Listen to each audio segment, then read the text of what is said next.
Okay, so now that you saw a little bit of how the discussion board was used in my own classroom, I'd like to show you how to set up a discussion board, how to create a topic, how to create threads, and just how to monitor the different posts that are coming in.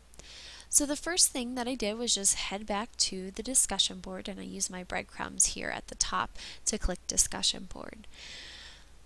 The nice thing about Blackboard is most of the time when you need to create something, it's going to be in a little blue box, and you should have learned that from the past 2 sessions, but just to reiterate, anytime you see a blue box, that's usually creating something that's necessary within the tabs.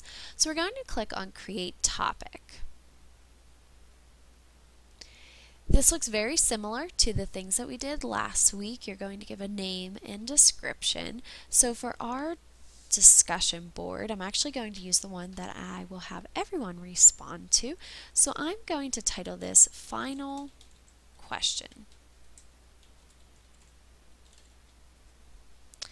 And my description is going to say, how would you use discussion board, chat room,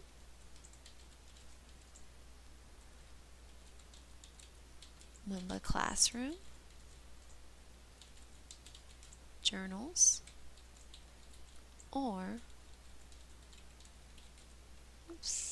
Elluminate in your own classroom.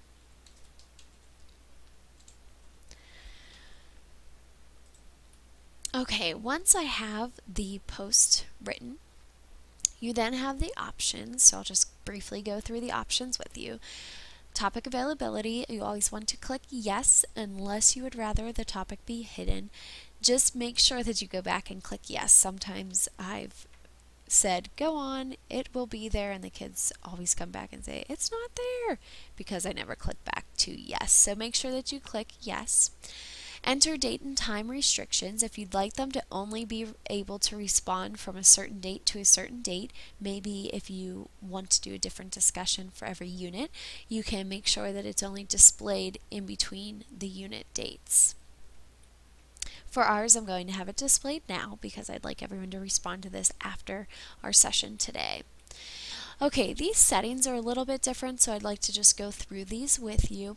Allow anonymous posts. I never like to click that because I really think that the students need to have ownership when they post, so I don't want them to have any anonymous posts.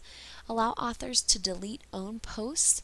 I usually don't do that either because I want to see what the students have to say once they hit submit. So I usually tell them once they hit submit, they can't go back. And that's for a 6th grade classroom. This might be different for a high school room. Allow authors to edit own published post. Again, I don't allow them to do that just because I would not want them to go back and change what they have to say based on others in their classroom. And so this is something that I don't allow, but again, in high school you may want to allow that.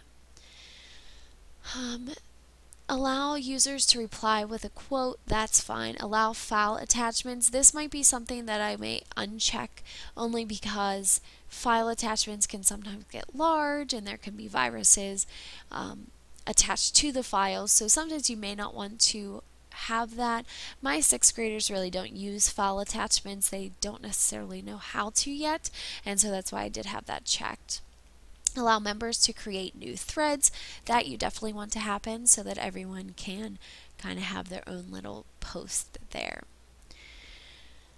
Allow members to rate posts. This could be something that could be done in older grades. I, again, do not like that feature. I'd rather them write and give feedback to the authors as opposed to just rating posts.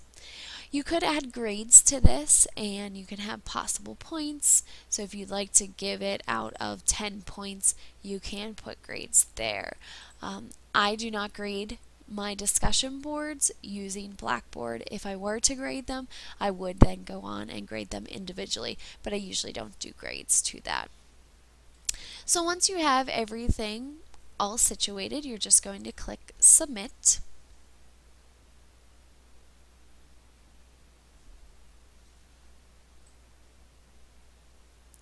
And if you scroll all the way down, because I already have some posts there, you'll see our final question: how would you use discussion board, chat room, Winbook classroom, journals, or Elluminate in your own classroom?